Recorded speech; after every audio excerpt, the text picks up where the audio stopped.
There is one place where the U.S. and North Korea see eye to eye, or at least face to face, the demilitarized zone, the DMZ, marking the border between North and South Korea, and the armistice agreement struck to pause the Korean War. I think we always operate at a higher level of tension than, say, the rest of the peninsula, just because it is a pretty strategically important area. And so based on what's going on outside of our area of operations, nothing really changes for us. We're always ready to follow the commander's intent of what the chain of command above us asks us to do. Everyone wants to avoid the worst possible scenario. And so even the propaganda, I would say, has been pretty minimal, and it hasn't been overly tense. Just a few feet from here is North Korea. This is the DMZ, the demilitarized zone. On this side, the South Koreans, the U.S. control. Just a few feet from here, the North Koreans. There was a lot of communication between the two for many years. In fact, they had a phone they'd pick up and they'd answer on the North Korean side. But they stopped answering in 2013. So now, South Korean troops come out every day. They stand here on point. And if there's a message to deliver, they go right to that line, that concrete barrier. That is the line with North Korea.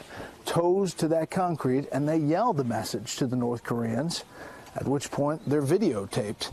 That's the only communication back and forth. From that building, we have a hotline. You can kind of see the wire drugged across to North Korea. It's a ring-down phone.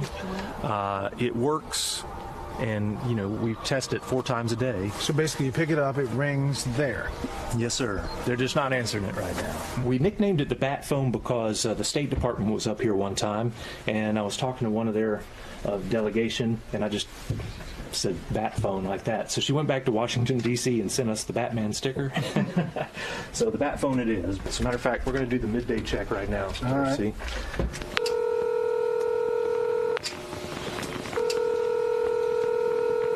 No, no answer. No answer this time. I was kind of hoping they would answer for you, although my mom would never let me live it down.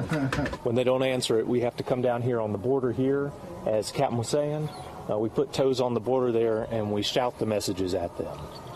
More times than not, they'll come down and video record the message that they're not getting by just answering the phone.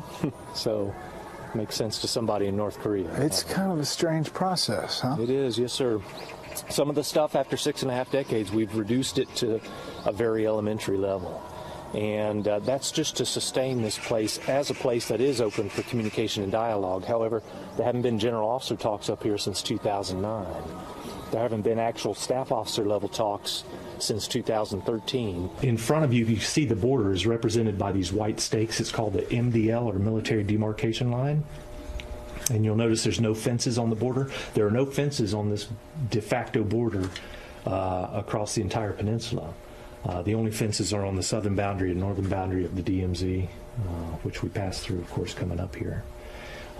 So really, this is quite an open area. There's nothing physically keeping somebody from just walking across either way. But if you did, you'd probably get shot. It's estimated there are still some 2 million landmines along the border on the North Korean side. And U.S. commanders say some 70% of the North's military is positioned along its southern border, along the DMZ. As we look out over here, 180 degrees, this is all North Korea. Absolutely. The way that we're located right now, we're essentially surrounded on 3 sides by North Korea. So there's the whole JSA, the Joint Security Area, juts out kind of like a finger into North Korea, and so we're under pretty strict observation at all times. Yeah, he hasn't stopped looking at us. I don't think he will, sir. What's the music we hear? That's North Korean propaganda coming from the propaganda village at Gizendong, which is, you may have seen the big flagpole as we headed up here. Yeah. So what is it, a song that we're supposed to like North Korea after we hear it? Or? Absolutely, yeah.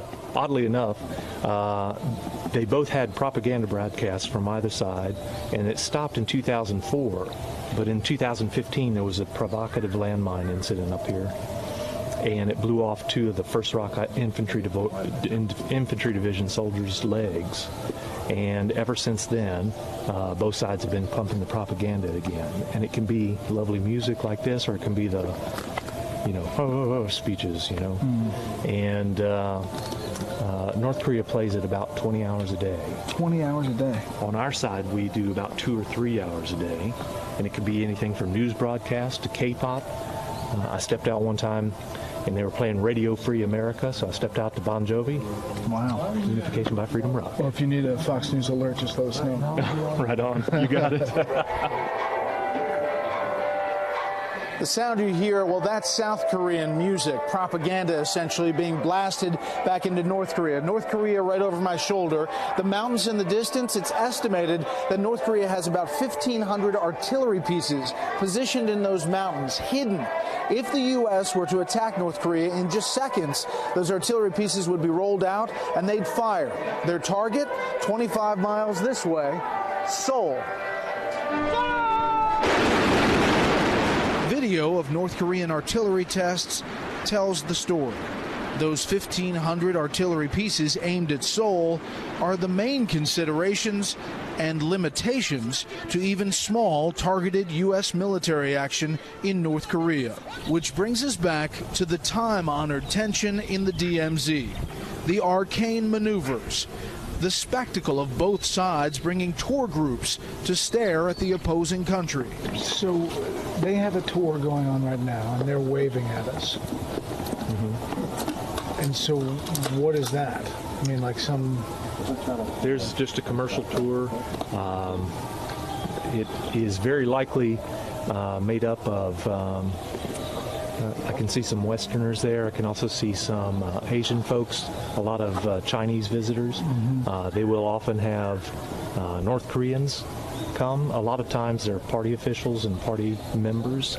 Even American visitors, not associated with the government in the military prior to September 1st's travel ban, American visitors would go over there. In fact, my counterpart over there is called Major Moon, and the kid speaks better English than I do. Is that right? Yeah. I think he had an American teacher. And the blue buildings, built to straddle the border for negotiations that haven't been used for that purpose in more than 4 years. In February of 2013, North Korea did their 3rd nuclear test.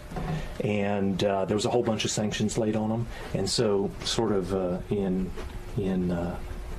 protest to the sanctions, they just... they were very verbose about ripping up the armistice and all the agreements that came after the armistice. When was the last time the North Koreans were in here? For this meeting, it was May of 2009. However, the North Koreans are in here every day, 5 or 6 days a week with tours.